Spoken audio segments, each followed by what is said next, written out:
Welcome to another episode of Chaotic Harmony, episode 150. I am one of your hosts today, Jonathan Seligman, and today I am joined by the one who brings the fun, Jamie Jun. Hello, Jamie. Hey, always here to bring the fun. This time especially. I mean, last week, remember, you still brought the fun. I would say it was, as you mentioned, it wasn't chaotic too much. I said it was a different kind of fun. Yeah. I mean, I didn't believe you at first, but I'm glad, I'm sorry. My apologies ahead of time. That all said, the man who is not the king of cardigans today, he's just rocking the t-shirt. Marc Keehmer. Hello, Mark. Hello. Typically the cardigans rest when spring starts because I don't like being hot and sweaty, which is why I don't love summers. I mean, I felt like you rocked it a good amount in San Diego. Do you feel like this has changed since moving to Indiana? Summers here are very different than summers in San Diego. To our bear folk, that's Californians, Mark. What's the difference? Hot and humid. Like you walk outside and just you kind of get that feeling. Okay. Yeah. I remember today was lovely.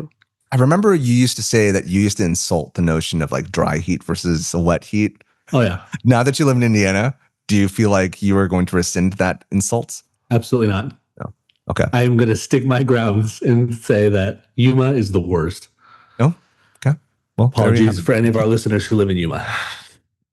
I don't believe that. Apology. But that all said, before we get into the housekeeping, we're recording right now on May the 4th. So first off, May the 4th be with all you. And also with you. Oh, thank you. First off, so I have a couple questions that I got to ask. First off, are any of you guys Star Wars fans here? Yeah. I mean, actually, Jamie, we've never talked about, and we talked about nerd and stuff, but we've never talked about Star Wars. So I know, Mark, you enjoy it. Jamie, you enjoy it. Yeah. Okay. What is your favorite piece of Star Wars media then? Piece of media? You mean like movie show, or game? Or game could work as well. Or if you read the universe, I don't know. Because I'm a nerd like that. I enjoy Star Wars a lot, but I am not, and I am a nerd, but I am not that much of a nerd that I read fan fiction or all the different. Careful. Like going to the other nerds, that's not fanfic. That's like canon to them. But whatever. Or like, I don't go too into it. I just remember enjoying it growing up. It was one of the video cassettes that my parents had, and it was one of the available movies for us to watch. The old classic Star Wars. VHS.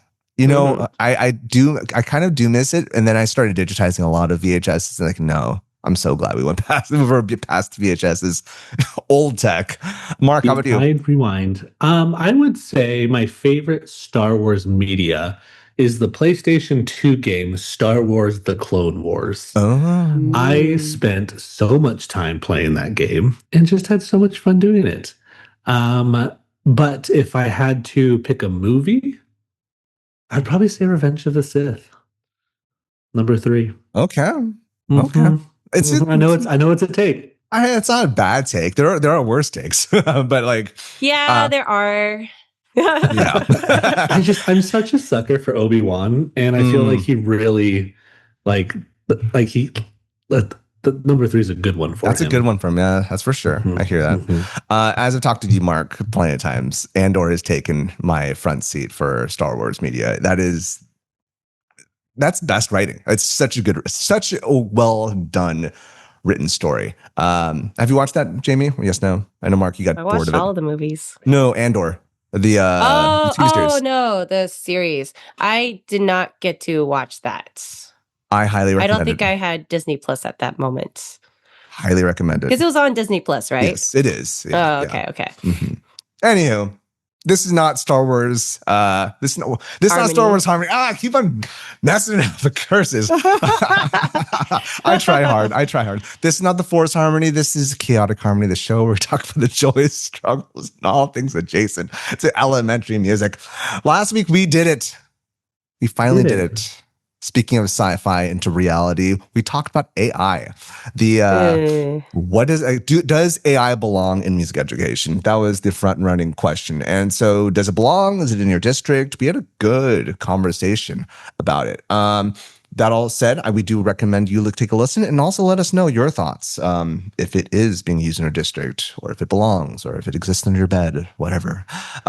Next week, don't question it. Next week, it's going to be a very different kind of show. The teachers are away, so the admin can play. Mark is going to be joined with a couple of SoCal admin. We have right now who? Is Hans for sure? Mm-hmm. And Sabrina. Is that going to be locked in or just okay?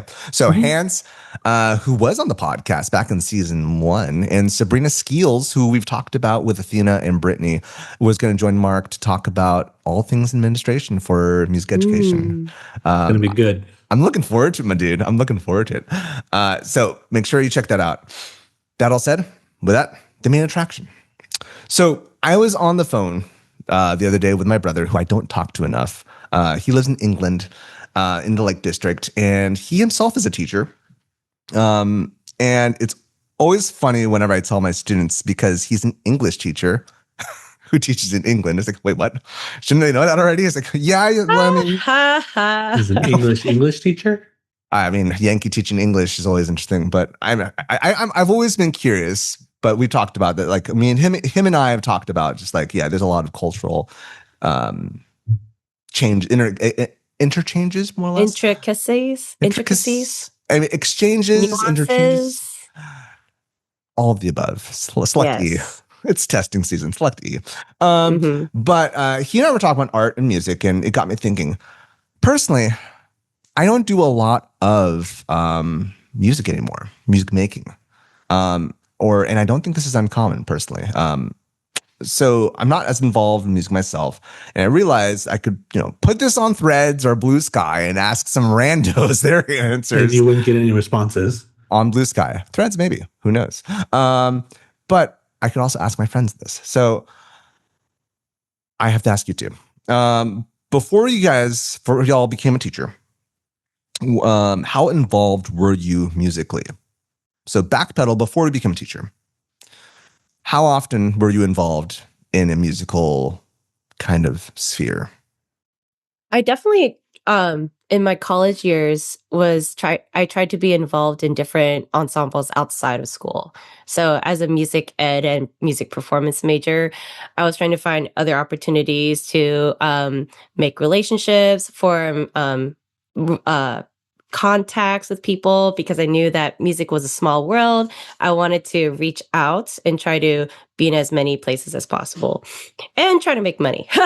Hey. But unfortunately, this is not uncommon. Being a flutist is competitive. And so most ensembles, at least in Sacramento, were not looking to pay flutists. So most of the time when I was playing in this community band or this community or local orchestra, I was not paid. It was a good experience, but at the same time, it was hard to keep up with that, and also trying to get my degree and also trying to make ends meet. And so it was like, I may have played in 1 or 2 seasons or 1 or 2 concerts and then decided it wasn't for me because it was hard to keep up with all of it. But I was a flutist in a variety of spaces. Okay. So in like amateur orchestra ensembles, or like what kind, and community groups, or? There are a couple of community groups, community bands that are here, and or in like the further outreaches of Sacramento, like in Grass Valley. And I don't know if some of them are still going anymore because this was like 10 years ago. But I know that there is a local orchestra that still plays professionally. They're called Camellia Symphony Orchestra. Okay. And I mean, there's also the Folsom Symphony Orchestra too. I never played with them because that was like very competitive, and you get paid for that. And there was already somebody else in that position. Basically all the paid positions were already taken. Sure, I hear you there. Unless you're like high on the echelon, it's hard to be in that space. Like just out of college, I get there. Exactly. So I just didn't make enough connections, I guess.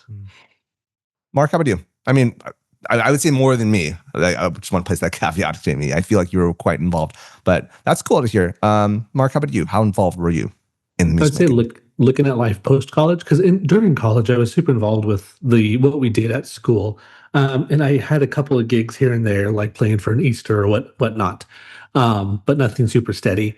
And then post college, I didn't do much playing. The occasional, hey, we need a trumpet player for this, and I would play, or like, hey, we were doing this project, so I'd play on it.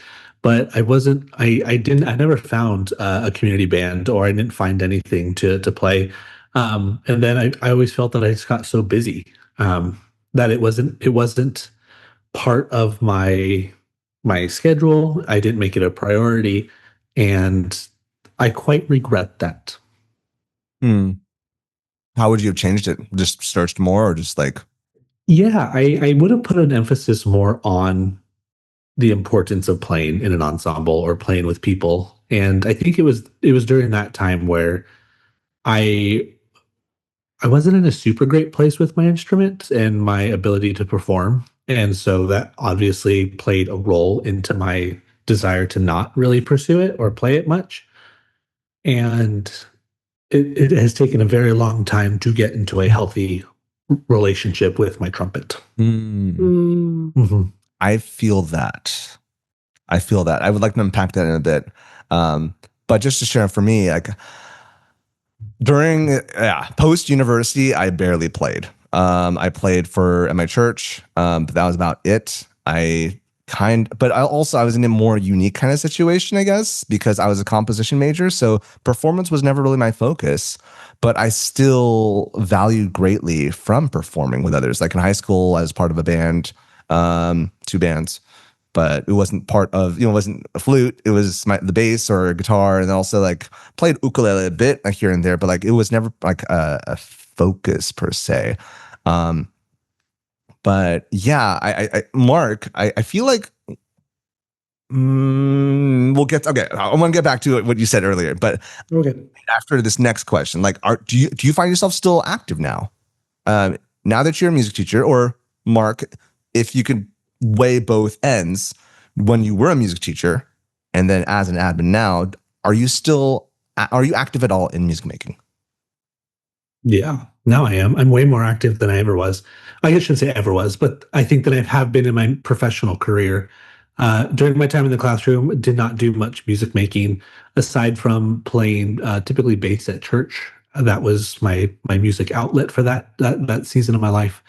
And now I am a part of a group where I get to play trumpet. It's a church group that we meet once a week, and then we play on Sundays. And we meet a couple times and then play on Sunday and then have a break and meet a couple times. It's great. I love it. And that actually inspired me to start an ensemble for people. Oh, cool. And so now I get to conduct, which I love.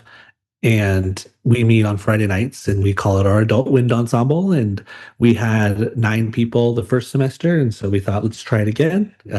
And we had 30 people the second semester. And we had a range of people from 22 years old up to 77 years old. And it is the thing that brings me, I think, the most joy, music making wise, during my week. As much as I love playing, but just getting a chance to be with people and provide a space for people to come back to it. We recently applied for a grant, and we asked we needed quotes, and so I had reached out to them, and I was like, "Hey, if any of you would be willing to share." And I had somebody share that before Adult Wind Ensemble, I had not really played or performed in 23 years, and this has given me a chance to do so. Or I had another person said, I moved to Indiana 10 years ago, and I've not been able to play, and now this group gives me the chance to do that. That's and so cool. these are not people who are in the music or in the education world, but being able to provide a space for them is really what I want to do. Wait, hold up. So you're applying for grants for something you just formed recently? Do you have a 501c3, or is this something that you've? No, well, we're applying for a grant through my department, and the grant specifically that we're going after is for financial aid for our programs. And so because we have a lot of momentum with it, I just asked the group, I'm like, hey, we're applying for a grant for financial aid. We're looking at these things. Would you mind sharing something? And so they did. Mm-hmm. That's really dope. Mm-hmm. It's a ton How of come fun. I've never heard of this before, my dude? Go watch my Surprise! stories. Go watch my I mean- my posts on Hey Mark. I have been seeing your stories, and you do post like you conducting in your group, and it's really lovely to hear and see. I just thought that was BCAS, like another camp. Well, it is. Well, it is through work. But Okay. because I have work, I can start this and do it through that. Gotcha. Okay. That's awesome. Mm-hmm. Jamie, how about you? I am not an active musician, and I am pretty okay with that. Okay. Because I found a different outlet for my art, a different artistic outlet, basically. I guess I discovered 4 years ago that I don't like to sit for long periods of time. I learned it after like a whole lifetime of being told, oh, you're good at music, so you should do this. Or my mom's a music teacher, so she had me be in choir and learn to play piano. And most of the time it was just sitting or standing in one place for long periods of time.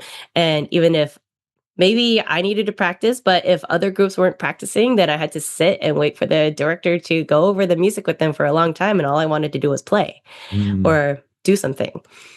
And so, like, I guess looking back, I think that's another reason why, like, I didn't keep up with playing in community ensembles, even post college, because a lot of the time I was just sitting for a couple hours every week, and I was like, I'm not really having as fun of a time as I thought. And it was only 4 years ago that, I mean, I've always wanted to dance. I've always thought about, oh, that looks really cool. I watched that movie, Shall We Dance? The one with Richard, with J-Lo. And so I was like, that looks amazing to do partner dancing. And in college, I drove by a dance studio, never went in. There was always a reason not to go. No money, no time, no friends to go with. I didn't want to go by myself. And then 4 years ago, because of life and COVID and things, I was like, I'm just going to go by myself.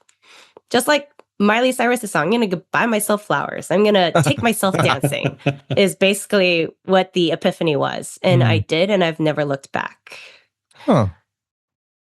So I go like 2 or 3 times a week to go swing dancing or salsa in Sacramento. Maybe Busy. 3 or 4 times on a good week. Yeah. Yeah. Oh, that's interesting. So do you feel like when you first weren't playing as much that there was a sadness or a loss before you found dancing? Or was you always just like this? I'm just done with playing music, or I'm so invested in teaching. That is my outlet for music, but I want to do something else. Like, did you feel any loss, or no, not at all? It wasn't a loss. Oh, it was okay. It was more like a feeling of I'm just here. I like it, but I didn't have that joy. It wasn't until dancing that I felt the joy, of being in it. And what some people call flow states of when you're in it because you love it so much and you're enjoying it so much that you lose track of time. When I was sitting in ensembles, I kept looking at my watch or looking at the clock all the time. I mean, when we played, it was nice to play. Or when it was a really good piece of music and we were all like in it, it was like, oh yeah, this is great. But I didn't love it. It wasn't until partner dancing that I was like, oh, I love this. Okay. I've never felt this way about being a musician. I want to see if I can tie threads in. Like, Mark, you mentioned that you felt loss at first. I mean, I used the term loss. Maybe it wasn't loss, but like there was you said something earlier when you at first, like, there was an element of, I don't put words in your mouth again, but I'm just tossing things at you, like imposterness, or like you didn't feel as strong, as confident in your musicianship. And was that entangled with your lack of being in an ensemble, or lack of being inside, or sorry, I'm filling the blanks right here. No, I don't know if it was the lack of being in an ensemble or whatnot. I think it was just a lack of how I viewed myself at that period of time, where I knew that I wasn't good enough to be able to hang with the guys who who were good. Like the guys like that, like John Reynolds, for instance. John, if you remember him, I remember like those guys of just like, when you hear them play, it's like, I like hearing you play. When I played, it's like, I don't think anyone likes to hear what I play or whatnot. And I guess I just had a really hard time finding myself or my sound on my instrument. I think probably because I was trying to be other people, and not having an ensemble to play with, or not having things. They just, it led me to not playing, embouchure kind of going away. And so when you pick it up again, it's like when you start working out, right? You try to do the same thing that you used to, but then you end up hurting yourself because you can't. Yep. Right now, I'm trying to get back into shape Looking good. Well, less of that, more so just Christy and I are planning to go to Japan and the Philippines in the fall. And there are definitely a lot of hikes we want to do. And it's like, oh man, I need to get back into shape. Oh, you have to prepare. Yeah. Prepare. And like, I know that similar to what you're saying, Mark, I remember like when I jumped back at the gym, or when I was doing, what's that game called? Ring Fit Adventure, if you guys are aware of that. Oh, I definitely had that and played that game. It was great, but the first time jumping in, holy Moses, my brain thinks it's Khabib, its 18-year-old self. And I have multiple times when I jump back into exercise, like went to the toilet and just bad news bears. But that's neither here nor there. But I don't know. I wonder, Jamie, like you said you never had the passion for ensemble.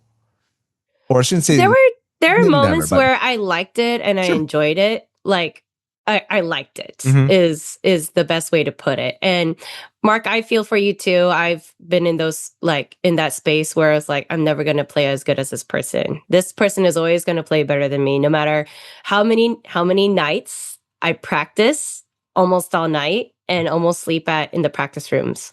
And I've been in that space before. But I mean, I've had proud moments where I've played, and I had my junior recital and my senior recital, and I'm satisfied with and I liked performing the pieces that I played. I think if I were to go back to being a musician with a flute, then I would prefer a small ensemble, not large. There was one time where a friend of mine from college, he plays clarinet, and he invited me to play with him and his other friend on the piano. We played this trio. We were played in this mini concert at this art gallery in Sacramento. And we had amazing discussions about how to make each other and the music more aesthetically pleasing. Or we had discussions of how to make it more musical. I was like, I'm really enjoying this. This is like, I feel like if there was a moment that I really loved playing, then that was the moment during our discussions and rehearsing for that particular performance.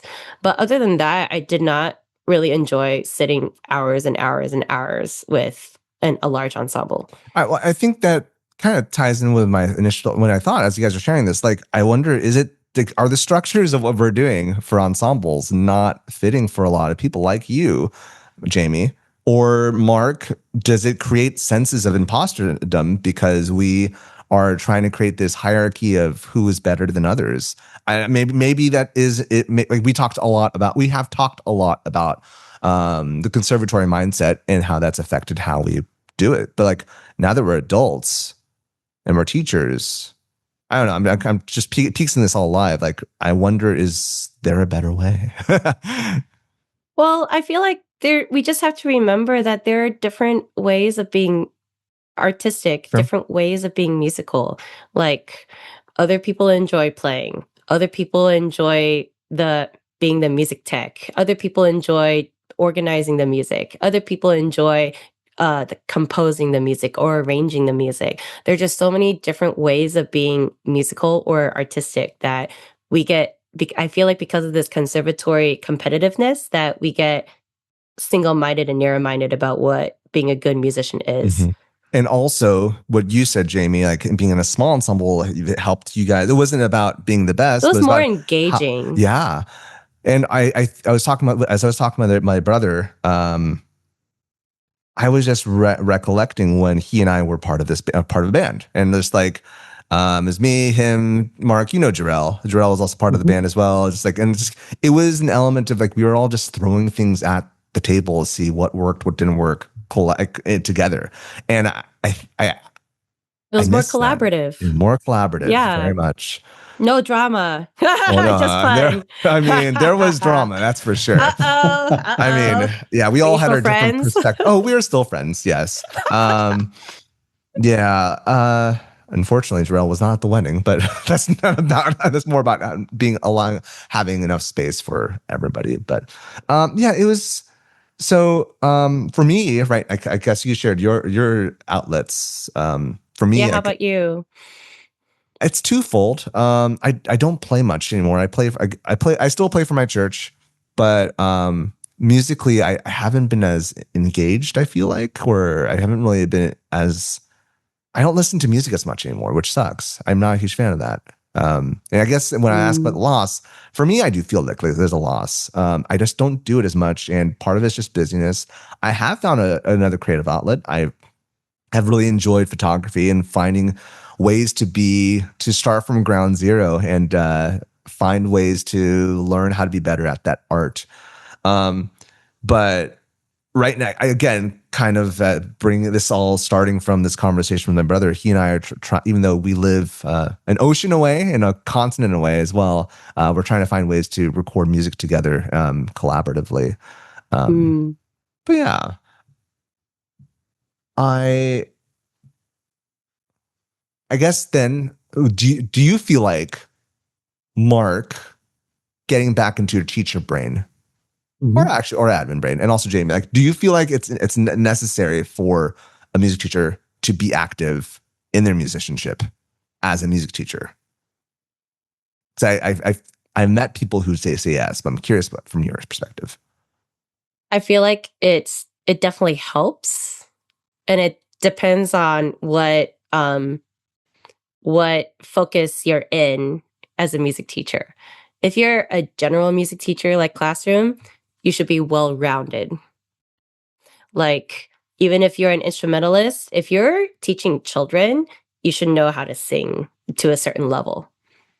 Because like, even in the classroom, if you're singing like songs, hopefully you're singing rounds, hopefully you're singing canons, hopefully you're singing with some ostinati, then that I feel like that helps you be a more well-rounded general music teacher. But if you're in instrumental, like band, orchestral, whatever, it's good to be engaged in like some conducting symposiums and things like that to continuously be a learner. Like, maybe not necessarily be active in music making, but have some sort of outlet or training that continuously helps you remember what it's like to be a student and how to not necessarily like keep in time with what's popular or what's going on, but also like just continue good practices to help you with whatever your focus is. So the question was phrased, is it necessary for a music teacher to be actively making music? Yes. I would say no, it is not necessary. However, I think that as a music teacher, there was obviously something that drew you to making music with others. And so as long as you are being able to fill yourself and your creative outlets and so I recently I learned about, or it was showed to me, the 8 dimensions of wellness, or like 8 categories of wellness. emotional, financial, social, spiritual, occupational, physical, intellectual, and environmental. And so with those 8 dimensions of it, like one of them is being social. So how are you tending to yourself socially as a teacher? And I love what you said, Jamie, about we should be continual learners. I would 100% agree. Like I love when teachers are learning or they're showing they're learning, or we have veteran teachers who are the first people to like, yeah, let's learn something, let's jump in, let's dive in. I love that. And so if you can get your social battery or your whatever you need to do for your wellness, intellectual perhaps, if you can do that and make music and whatnot, like that's great. Like you need to stay sharp on your skills as a music teacher. Like you don't want to just take that for granted. Yeah. But I also know that there are different seasons of life, and sometimes those seasons of life can lend themselves to being able to participate and commit to an ensemble or a place to actively music make, or sometimes you can't. And there are there are times I went through a time where I should not have been playing. Um, I shouldn't have been in a music ensemble or in a music group playing because we just had a baby. And I rushed it back because I felt like I had to. And I regret that now. I regret not being able to dedicate more time to my family. But now that Gemma's 7, I can do a little bit more and still be there for her. So, very long-winded way to say, I don't think it's necessary as long as a music teacher, you're honing your skills in some capacity, and you are in a phase of life that you are being able to take care of yourself wellness-wise. So the answer is yes and no. And I feel like the way that I phrase my answer is like yes and no. Yes, you should. Yes, it's necessary for your own self-care. Sure. And it doesn't have to be music making. I feel like yes, you should be active in an outlet of some sort for your own well-being and for your own sense of artistic self. Do you ever feel like in your jobs, and Mark, I think again, I ask you put your teacher hat back on, that you're talking about being creative, having a creative outlet. Do you feel like you are creative at all in your job? Either of you, but Oh, yeah. So sorry. I'm I asking was Mark like, to put his hat Mark, are back you on, about to say but something? either of you two, do you feel like that there is, because I know for myself, like there is a lot of management, and like especially after COVID, there's much more of that than I feel like there was pre-COVID. But do you feel like you have like that you were able to tap into the same not the same, but tap into a creativity flow state? Have you ever actually better yet, have you ever tapped into a creativity flow state that you've experienced, Jamie, in like as a dancer during teaching? Wait. Well, I mean, not necessarily related to dancing. Sure, yeah, I have plenty of ideas of how to incorporate my social dancing into teaching in the classroom. Mhm. I've already experimented with a few things. But when it comes to being creative, Yeah. I feel like you can find creativity in so many different places that you don't even realize. And sometimes they come from the Sound. kids. Okay. Well, like just the one that pops up in my head most recently is like my fifth graders really want to play this game called Bob the Rock. I don't know if either of you heard of it. What? Yeah, No, I don't. Bob the Rock. So apparently it's this game where they're in a circle. It's a very tight circle where you're shoulder to shoulder, and then someone's inside in the middle, and they have to figure out who has Bob the Rock. Everybody who's part of the circle. For everybody who's just listening, I'm making a circle with my hands. But basically, every other kid in the circle has a rock. I use a beanbag when I allow them to play. They showed me how to play the game, and I let them play. they pass it around, hiding it behind everybody's backs, and just go over Bob the Rock, keep it moving, keep it moving. Bob the Rock, keep it moving, keep it moving. And then they sometimes like bring it out to tease the one in the middle, and they say, I saw Bob the Rock, Bob the Rock, keep it moving, keep it moving. And that kind of inspired an idea of a music lesson that I could possibly use. So I keep it in the back of my head, and when I have time, it'll inspire some sort of less musical lesson. So creativity is more gathering ideas from what the kids do to create another lesson or create another game, create another. Yeah, and it's more not fun with the necessarily Jun. because of my my hobby of dancing.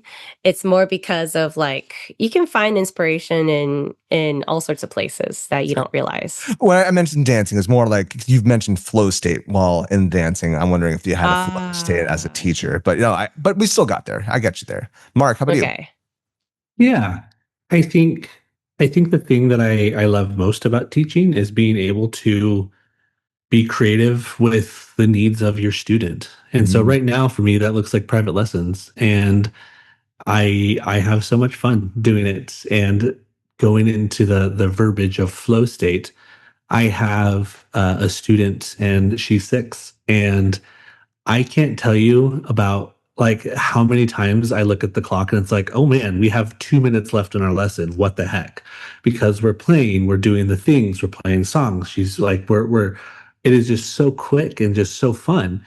And I love that. I love the fact that I get to be creative and get to meet them where they are. And it is a challenge, and it'd be easier if all of my students did the exact same thing and we had a method book and that was our music making experience.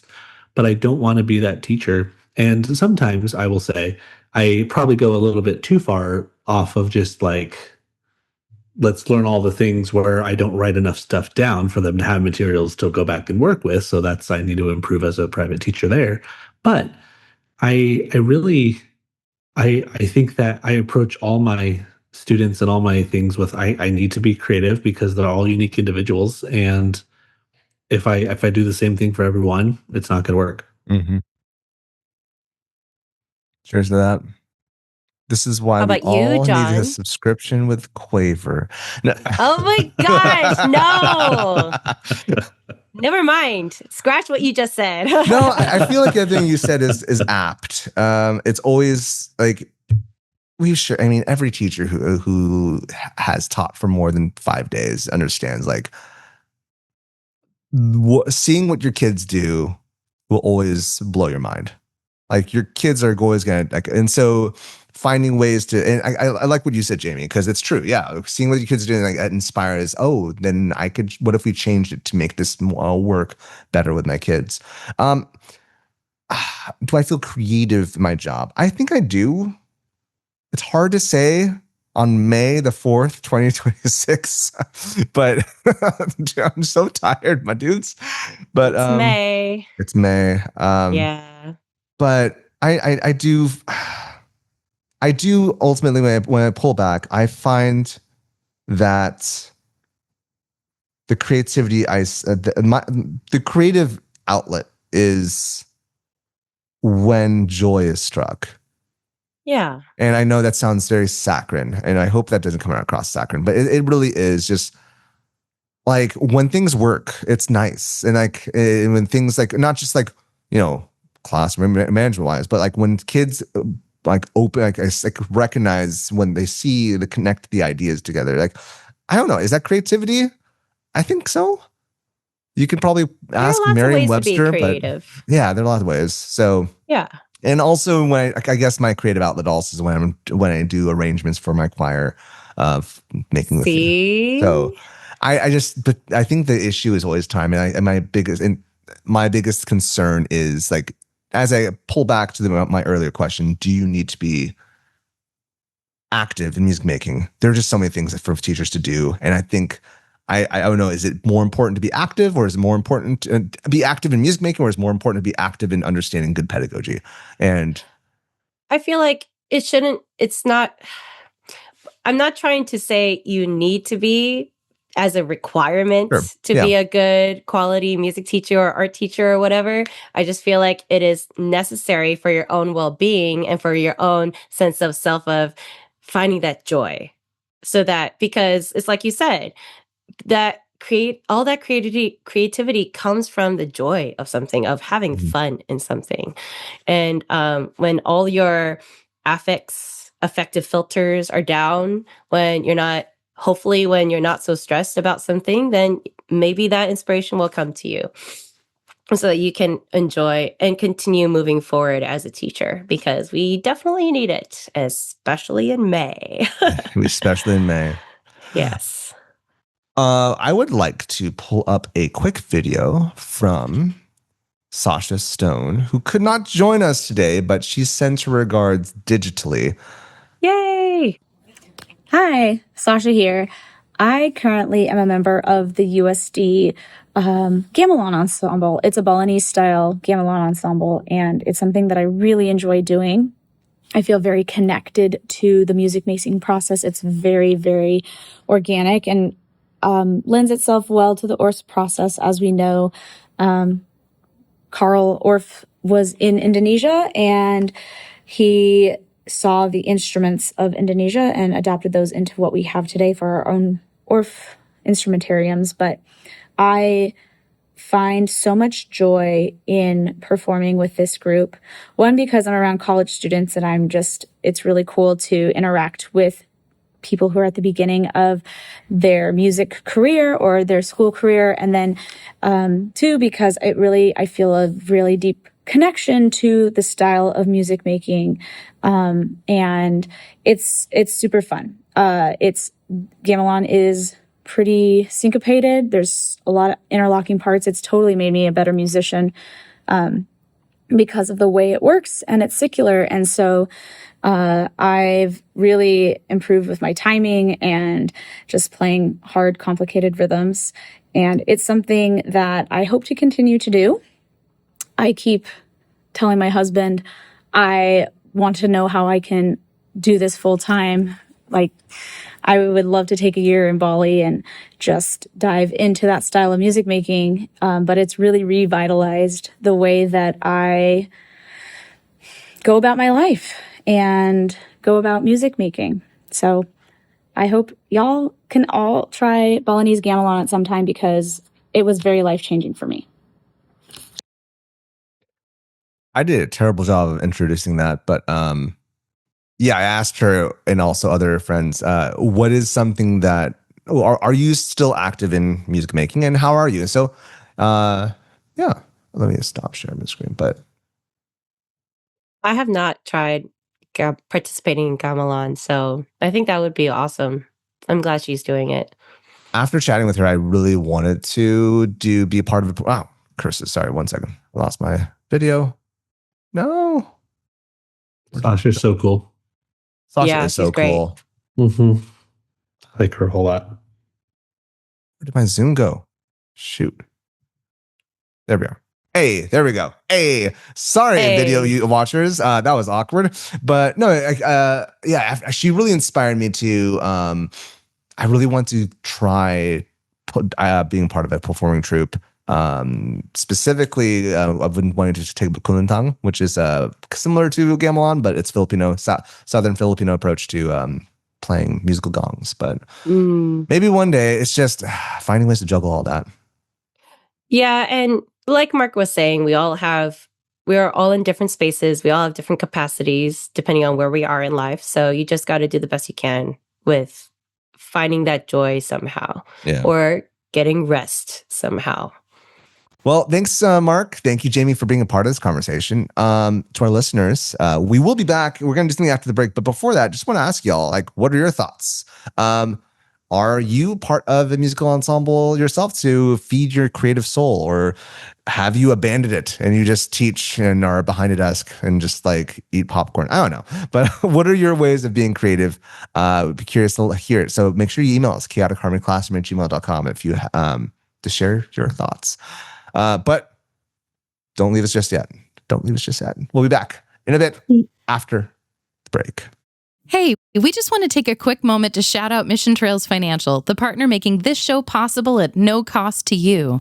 If you've ever felt overwhelmed by financial planning, you're not alone. But Mission Trails Financial is here to make things simpler. They offer tailored financial advice for you, from investments to tax and insurance planning, with a team of experienced fee-based advisors who are CFP designated and fiduciaries. That means they're putting your best interests first. Let's face it, navigating the world of finances can feel like drinking from a fire hose with endless options for investments just a mouse click away. But Mission Trails Financial aims to cut through the noise by breaking things down into clear, actionable steps while providing regular updates. Mission Trails Financial believes everyone has the right to work with a financial advisor, regardless of how much you've saved. Mission Trails Financial's focus is building a relationship so you are not traveling your financial path alone. They even help you keep track of old 401ks when you're transitioning between jobs, because your financial future should always stay on track, no matter what changes. So don't wait. Let Mission Trails Financial show you how to make that next step towards the future you've worked hard for. Plus, your first consultation is absolutely free. Just visit missiontrailsfinancial.com or call 619-419-0238 today. You'll be glad you did, because leaning on professionals like Mission Trails Financial is how we get ahead. Check out the program notes for more details. Advisory services offered through New Edge Advisors LLC, a registered investment advisor. And we are back, but before we continue, you know what's up, a hard left turn. Thank you all so much for being a part of this 150 plus episode journey. Whether you joined us in episode 0 or you're joining us today, thank you so much. It means so much. You have no idea how much it means for you to be here. That all said, if you want this journey to continue, please make sure you support the things you love. This could be through our Patreon, patreon.com/chclassroom, where you can get special merch and other things for the class. Patreon has been revamped. March's printables are out, which are, we've been writing out some of the rounds that we've done over the years, rounds of the week. Also, I posted a piano accompaniment to one of them, so do check it out. But if you're not a paid member, you can also access our monthly newsletters or listen to our unedited episodes. Last week's unedited episode was big. So check it out. But if you're not into subscriptions, we get it. So if you just want to give a one-time donation, buymeacoffee.com/chaoticharmony. If you donate there, you can give us a shout out or request a spiccato. But if you don't have a coin to toss our way, that's okay. But there are free ways to help us. You can leave us a review on Spotify, Apple Podcasts. If you do Apple, make sure you write something nice or kind, whatever you haven't in your heart that's kind, please do it. Also, you can find us on YouTube and just subscribe there. And that's all these small things ensure that these lights and mics stay on. With that, we have our spiccato. We haven't done a regular spiccato in a while, but I have these things. I was gifted recently these things here. Oh, look at that. I have matching ones right here. Twinsies. What? So these are coasters. Jamie's wedding gift was making me coasters. So the You thing scrunch is, them up and it looks like a succulent. and also she made a nice little pot. Cute. Yes. You'll be next. Mark. Not our listeners, so cannot guarantee that. But Patreon, maybe you will be. Who knows? I mean, actually, but before you get those through patreon.com/chclassroom, what would you do with a coaster in your music class? How would you utilize them to teach a musical lesson? Ready, set, go, Mark. Notation. Okay, expound. Nope, that's all you get. Well, I would imagine you have multiple coasters. Or what you could do is if you get multiple sets of coasters or 2 sets of coasters, and then you can have your staff somewhere on the floor, on the board, or wherever, and you make sure that the coaster A, the succulent, could be all the lines. And so if it's on a line, it's coaster A, and that just helps identify like the difference between that the lines and the spaces. Coaster B could be in the spaces. So you move it. So whatever coaster you put up, that's a hint for students to be like, okay, I know it's a space. Now, what space is that? Okay, it's this. Okay. I initially had one idea, but I feel like I've talked about it a lot, the whole papers and sticks. So I feel like I'm going to add on to what you did because I like it, but to level up. To make it better because you're not a real teacher? Whatever, Josh. Whatever. To collaborate. We're talking about small group collaboration. This is a means of small group collaboration. Get wrecked, Drama. Mark. All the drama is happening here. Where's your tea, Jamie? Anyways, nerd. Anyways, what my thoughts is also, so if I understand this correctly, Mark, you're saying place them on lines or spaces as the means of the staff, and then adding on to it, have kids walk on that path as partner. Group A walks in the path, and then group B plays when they touch that note. So the children are stepping onto the coasters? Correct, yes. Not your coasters, but a coaster. Not these coasters that I made from my own hands, that I crocheted. Exactly. How about you, Jamie? Actually, I was thinking, you know how like people use different sized cups as rhythms, like big cups for like the quarter beats and like the smaller shot glass cups for like the eighth notes or whatever like subdivision it is. These could be the resting spots for where the rhythm goes. So like there could be, for example, there could be 4 coasters in a row, and each of them have however many manipulatives you want. It doesn't have to be cups.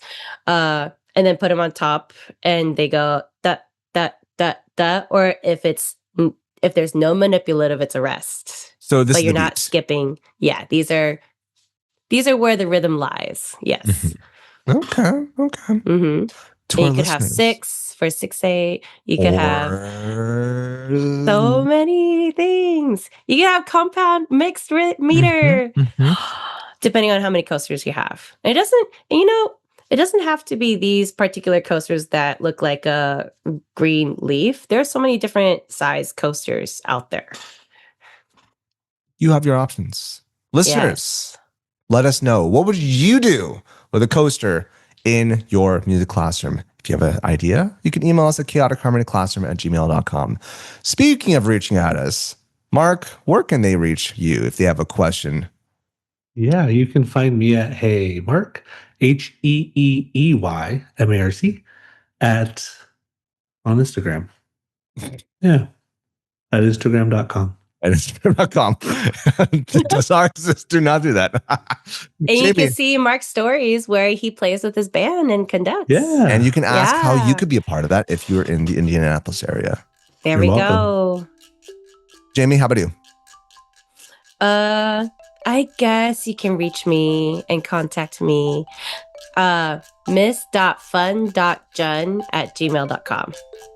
Awesome. And you can find me at Mr. Seligman, MrSeligman on the socials. You know what they are.